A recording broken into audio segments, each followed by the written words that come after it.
네, 오늘 말씀을 생각하면서 한번 따라하겠습니다. 이갑옷을 넘어 갑옷의 시대로 만들겠습니다.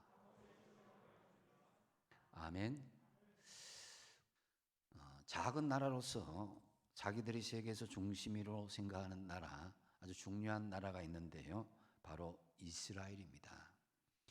그 이유는 하나님이 자기 백성들을 택하시고 하나님이 그 백성 안에 계시고 그렇기 때문에 우리나라가 세계의 중심이다 이렇게 주장합니다. 이것을 선민의식이다 이렇게 말씀하는데요. 이들은 세계 중심이 이스라엘이고 이스라엘의 중심이 예루살렘에 있고 예루살렘의 중심이 성전이고 성전의 중심이 성소고 성소의 중심이 지성소고 또 지성소의 중심이 되는 것이 하나님의 언약궤다 이렇게 생각하는 것이죠.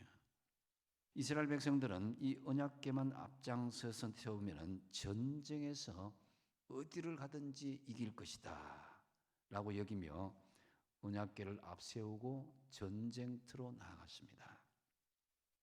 본문에서 이스라엘은 블레셋과 이 아벡이라는 지역에서 1차 전쟁을 벌이게 되는데요.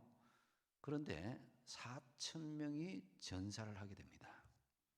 이때 이 장로들은 심각한 위기를 깨닫고 이 위기에서 이겨내는 방법은 바로 여호와의 언약궤를 앞장 세우는 것이다 라고 생각하였습니다. 그래서 여러분 요즘 젊은 세대들이 컴퓨터 게임을 하게 되면은 슈퍼 아이템이라고 있어요. 이 아이템만 있으면 무조건 최상의 그런 능력을 발휘하는 것 같이 이 언약궤도 이 슈퍼 아이템처럼 정말 하나님의 능력이 언약궤만 앞세우면 이겨내갈 것이다 이렇게 생각했던 것이죠. 그런데 이 언약궤를 앞세워 나갔는데도 불구하고 제2차 이 블레셋과의 아벡 전투에서 엄청난 패배를 경험하게 됩니다. 언약궤를 앞세워서 이 블레셋과의 전투에서 3만 명이 전사를 하게 되고요. 뿐만 아니라 하나님의 언약궤도 빼앗기게 되고 엘리의 제사장 홈디와 비느하스도 전사를 하게 됩니다. 참으로 이스라엘 백성들에게는 너무나 믿지 못할 그런 현실들이 닥친 것입니다. 오늘 본문 12절, 13절 상반절까지 보면요. 당일에 어떤 베냐민 사람이 진영에서 달려나와 자기의 옷을 찢고 자기의 머리에 티끌을 덮어 쓰고 실로에 이르니라 그랬습니다. 그가 이럴 때에 엘리가 길 옆 자기의 의자에 앉아 기다렸는데 그의 마음이 하나님의 법궤로 말미암아 막 떨릴 점에 있었다 그랬습니다. 엘리는 혹시 하나님의 언약궤가 어떻게 잘못되었을까 두려워하며 떨고 있었다라는 것을 볼 수가 있습니다. 엘리 제사장은 이스라엘이 상황이 나빠지는 그것을 직감했지만은 그래도 하나님의 언약궤만은 제대로 보존되기를 원하였던 것입니다. 그런데 전쟁의 패배와 함께 엘리의 두 아들 비느하스가 죽고 옴니가 죽고 또 하나님의 언약궤가 빼앗겼다라는 소식을 들을 때 엘리는 안전 의자에서 그대로 뒤로 자빠져서 목이 부러져서 죽고 맙니다. 설상가상으로 이 모든 소식을 전해들은 엘리의 며느리요 비느하스의 아내가 갑자기 해산을 하다가 죽는 그런 엄청난 재앙을 겪게 됩니다. 21절 22절 말씀인데요. 이르기를 영광이 이스라엘에서 떠났다 하고 아이의 이름을 이가봇이라 하였으니 하나님의 궤가 빼앗겼고 그의 시아버지와 남편이 죽었기 때문이며 또 이르기를 하나님의 궤를 빼앗겼으므로 영광이 이스라엘에서 떠났다 하였더라 이런 말씀합니다. 엘리의 며느리는 그 슬프고 절망적인 상황을 죽어가면서 유언을 남깁니다. 하나님의 영광이 이스라엘에게서 떠났다 이가봇이라고 외치면서 자신의 아이 이름, 출산하는 아이 이름을 이가봇이라고 짓게 되는 것입니다. 이가봇의 이름을 부를 때마다 이스라엘이 범죄하는 자마다 하나님께서 이 같은 재앙을 겪게 될 것이라는 경고 아닌 경고를 이 아이의 이름을 통해서 남기게 된 것이죠. 이 가봇이란 말의 히브리어는요, 영광이라는 그 말입니다. 이 접두어 이는 부정을 나타내는 그런 의미입니다. 그러니까 이 이가봇이란 말은 영광이 없다, 하나님의 영광이 떠났다라는 그런 뜻입니다. 전쟁에서 패배를 하고 언약궤를 빼앗기고 남편 비나스가 죽고 시아버지 엘리 제사장까지 죽고 이런 상황이 계속 반복되는 이 상황에서 이보다 큰 비극적인 상황이 어디 있겠습니까? 하나님의 영광이 떠난 것이 아니고는 도무지 해석할 수 없는 상황입니다. 하나님의 백성에게 있어서 하나님의 영광이 떠났다라는 말보다 더 비극적인 말이 어디 있겠습니까? 지금 이 시대는 하나님의 영광이 떠났다고 말해도 이상하지 않을 정도로 참으로 영적인 빈곤의 시대라고 할 수 있는 것입니다. 이러한 이가봇과 같은 시대에서 하나님의 영광이 임하는 가봇의 시대로 이르기 위해서는 우리에게는 사명과 같은 그런 숙제가 우리 앞에 남겨져 있음을 알아야 될 것입니다. 오늘 이 시대가 겪는 이 고난의 이 상황, 이 가운데서 이가봇에서 가봇의 시대로 만드는 역사의 주인공이 저와 여러분이 다 되시기 바랍니다. 그러기 위해서는 먼저 첫 번째로 형식적인 신앙에서 본질적인 신앙으로 돌아가야 되는 것입니다. 3절 하반절에 여호와의 언약궤를 실로에서 우리에게로 가져다가 우리 중에 있게 하여 그곳으로 우리를 우리 원수들의 손에서 구원하게 하자 그랬습니다. 장로들은 언약궤를 가져오기만 하면 하나님께서도 따라오실 것이다, 또 거기 계실 것이다, 승리를 이룰 것이다, 이렇게 생각했습니다. 그러나 그것은 어디까지나 그들의 생각에 불과했습니다. 미신에 불과했습니다. 하나님의 임재는 어떤 기계적인 방식에 의해서 이루어지는 것이 아닙니다. 언약궤는 절대로 어떤 제약을 막기 위해서 주어졌다기보다는 하나님의 관계 안에 이루어지는 것입니다. 무엇보다 하나님은 우리의 어떤 주문과 행동을 통해서 마음대로 호출하실 수 있는 그런 분이 아닙니다. 하나님은 상자 속에 집어넣고 움직이게 할 수 있는 그런 우리가 마음대로 임의적으로 움직이는 그런 분이 아닙니다. 백성들은 하나님께서 전쟁에 패하게 하신 이유를 찾지 않았습니다. 이스라엘 안에 팽배한 죄를 고백하거나 회개를 하거나 그렇게 진실되게 자신들의 모습을 바라보지 않았습니다. 그렇기 때문에 하나님의 진정한 도우심도 구하지 않았던 것입니다. 그들은 철저한 자기 성찰을 통해서 본질적인 문제에 접근하려고 하지 않고 언약궤를 마치 재앙을 막아주는 부적과 같은 그런 용도로 사용하려고 하고자 했던 것입니다. 근데 여러분, 언약궤 안에 있는 것이 무엇입니까? 그것은 십계명 두 돌판과 만나가 든 항아리, 또 아론의 쌍난 지팡이가 있습니다. 십계명 두 돌판은 금송아지 우상 숭배 후에 주어졌던 것이고요. 이 만나는 광야에서 이스라엘 백성들이 먹을 것이 없다고 하나님 앞에 원망하고 불평한 이후에 주어진 것입니다. 그리고 아론의 쌍난 지팡이, 이것은 다단, 고라, 아비람, 모세를 대적하고 하나님을 대적한 이후에 이들에게 주어진 그 징표였습니다. 결국 언약궤는 이 세 가지 공동으로 이렇게 볼 수 있을 때에 언약궤 안에 있는 이 세 가지는 이스라엘 백성들의 죄악이 고스란히 그 안에 들어가 있었던 것입니다. 그래서 이스라엘 백성들은 언약궤를 볼 때마다 자신들이 얼마나 하나님 앞에 큰 죄인인가를 깨닫는 그런 계기가 되는 동기가 같았습니다. 그래서 끝없는 용서해 주신 하나님을 생각하게 했고, 그렇기 때문에 언약궤의 제물에 피를 뿌림으로써 용서받을 수 있고 진정한 하나님의 임재를 체험할 수가 있게 된 것입니다. 이를 신약적으로 볼 때에 언약궤 자체에 어떤 효력이 있는 것이 아니라 예수 그리스도의 보혈을 통해서만 우리가 그 속에 더럽고 추악한 죄악이 용서받을 수 있다는 사실을 예표하고 있는 것이다 라고 할 수 있는 것입니다. 그러므로 오늘 우리는 하나님을 어떤 부적이나 슈퍼 아이템처럼 사용하려고 하지 말아야 되는 것입니다. 내용은 없으면서 법궤의 형식과 의식에 어떤 마력이라도 있는 것처럼 생각하지 말아야 되는 것입니다. 중요한 것은 신앙의 본질입니다.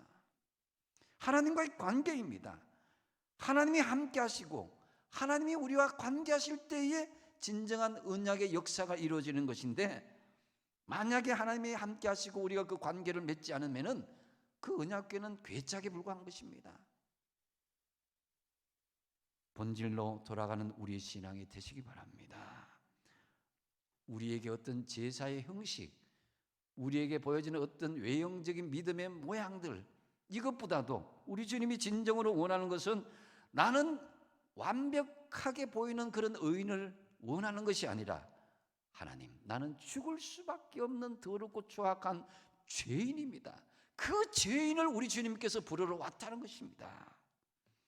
진정으로 형식적인 이 신앙을 버리고 하나님과의 관계를 회복하는 이 본질적인 신앙의 회복으로 하나님의 영광이 임하는 과보세 신앙을 다 가지시는 저와 여러분 되시기 바랍니다.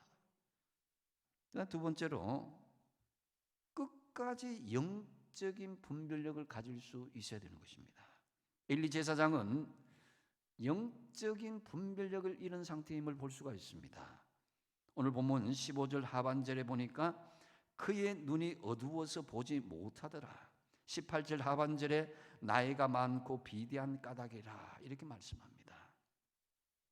본문은 엘리 제사장이 단순히 나이가 많고 비대했다는 것을 말하기보다는 은유적으로 엘리가 영적으로 분별력을 잃어버렸다고 표현한 것이라 할 수 있습니다. 모세를 보십시오. 신명기 34장 7절에 보면은 모세 죽을 때 나이 120세나 그 눈이 흐리지 아니하였고 기력이 쇠하지 아니하였더라고 말씀하고 있습니다. 이것을 볼 때에 모세의 나이가 120세가 되었음에도 끝까지 그는 영적인 분별력을 잃어버리지 않았다는 거예요. 여러분, 평생 이 영적인 분별력을 잃어버리지 않는 저와 여러분 되시기 바랍니다. 13절에 엘리 제사장은 이 그 마음은 하나님의 궤로 말미암아 떨릴 즈음이라고 그랬습니다. 이는 엘리 제사장이 하나님의 법궤를 인위적으로 옮겨서는 안 된다는 것을 알고 있었기 때문이라는 반증이기도 합니다. 그것으로 인해서 두려움에 떨면서도 정작 엘리 제사장은 어떤 영적인 아무런 대책도 세우지 않았습니다. 충분히 영적 분별력을 가지고 조치를 할 수 있는 기회가 있었음에도 불구하고 이스라엘이 블레셋에게 참패하여 수많은 군사들과 함께 두 아들이 죽고 그렇게 소중하게 여기는 이 하나님의 법궤를 빼앗길 때까지 아무런 대책도 세우지 않았다는 거예요. 기도도 하지 않고 그가 한 일이라고는 겨우 요행을 바라는 사람처럼 그저 길 곁에 마련된 자기 의자에 앉아서 두려워 떨면서 전쟁의 결과를 듣는 것뿐이었습니다. 도저히 대제사장이라고 하기에는 너무나 무기력하고 영적인 분별력을 상실한 모습이라고 할 수 있습니다. 그러다 하나님의 법궤가 블레셋의 수중에 들어갔다는 말을 듣는 순간 자기가 의자에서 뒤로 나빠져서 목이 부러져서 죽게 되었다는 거예요. 두 아들의 죽음보다 하나님의 법궤를 빼앗겼다는 사실에 더 큰 충격을 받고 죽고 말았던 것입니다. 회개할 기회를 놓치고 잘못된 방향으로 너무 깊이 빠져버리면 그 죄 때문에 닥쳐오는 환난을 수습할 방법을 영원히 찾지 못하게 되는 것입니다. 그래서 이사야는 이사야서 55장 6절에 뭐라고 말씀합니까? 같이 한번 읽어보겠습니다. 너희는 여호와를 만날 만한 때에 찾으라. 가까이 계실 때에 그를 부르라. 아멘. 여러분, 하나님을 만나고 싶어도 만나지 못할 때가 있다는 거예요. 우리에게 지금 이 모든 여러 가지 이가봇의 상황들, 이런 일들은 우리에게 하나님을 만날 수 있는 기회를 주신 것과 같은 상황입니다. 아직 기회가 주어져 있을 때에 그때가 바로 영적인 분별력을 가지고 하나님을 만나기 위해 자신의 전부를 투자해서라도 하나님을 만나야 되는 것입니다. 우리 자신들의 상황을 한번 되짚어 보시기 바랍니다. 회개해야 됨에도 불구하고, 기도하고 돌이켜야 됨에도 불구하고 막연히 요행수만 바라고 잘 돼야 될 텐데, 잘 풀려야 될 텐데 두렵고 떨리는 마음으로 이 엘리 제사장처럼 그렇게 기다릴 거냐 이거예요. 고린도후서 7장 10절에 이렇게 말씀합니다. 같이 읽겠습니다. 하나님의 뜻대로 하는 근심은 후회할 것이 없는 구원에 이르게 하는 회개를 이루는 것이요 세상 근심은 사망을 이루는 것이니라. 아멘. 여러분, 하나님의 뜻에 맞게 근심하고 우리가 회개할 때에 그 사람이 구원에 이르게 된다는 거예요. 잘못된 길로 가고 있는 사람이 구원받기 위해서는 회개와 함께 전혀 새로운 방향인 하나님께 돌이키는 방법 외에는 없습니다. 그러므로 오늘 우리가 어떤 문제로부터 벗어나기를 원한다면은, 하나님의 은혜를 받기를 바란다면은, 이 이가봇과 같은 하나님의 영광이 떠나려고 하는 이런 시대에 우리가 진정으로 회개하고 돌이켜야 된다. 그래야 진정한 갑옷, 하나님의 영광이 임하는 시대를 임할 수가 있는 게 되십니다. 그래서 영적 분별력을 잃지 마시기 바랍니다. 잘못되었다고 판단될 때에 즉시 회개하고 돌이켜서 하나님의 도우심을 구하시는 저와 여러분 되시기 바랍니다.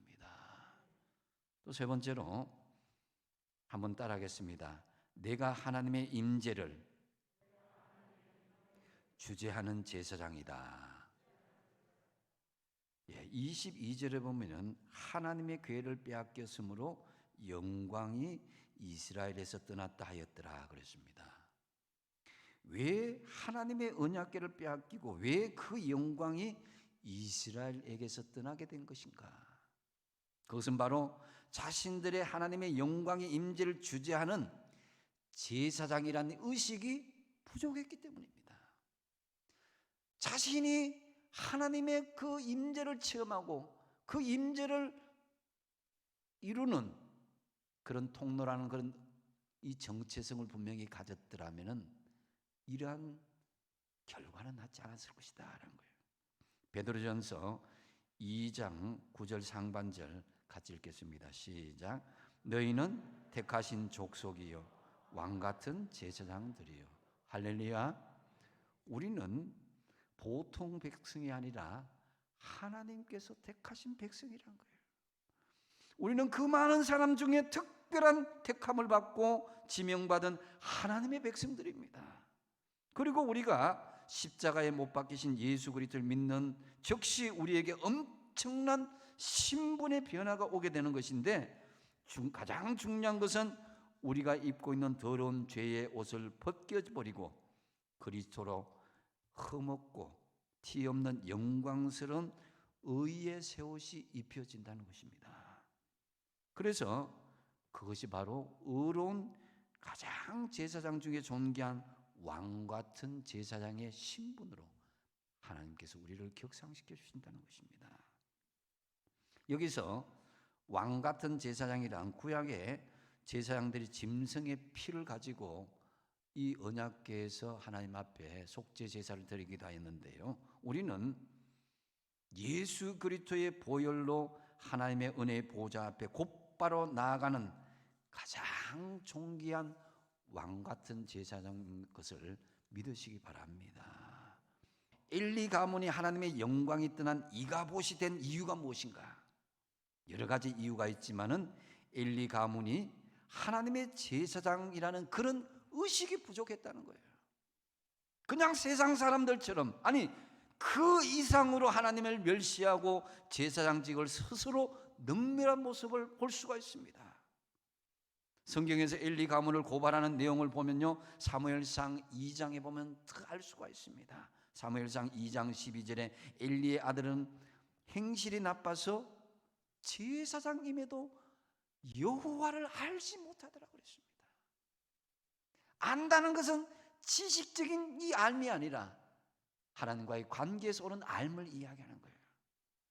사무엘상 2장 17절에는 이 소년들의 죄가 여호와 앞에 심히 크면 그들이 여호와의 제사를 멸시함이었더라. 오늘날로 이야기하면 하나님의 예배를 등한히 여기고 경멸하였다는 것입니다. 지금 우리가 영상으로 예배드리고 어쩌면은 개인적으로 따로 떨어져 이 예배를 드리는 것에 대해서도 똑같은 마음의 자세를 드려야 되는데, 우리의 자세와 우리의 중심 이것이 흐트러진다면은 하나님의 예배를 능멸하는 꼴이 될 수도 있습니다.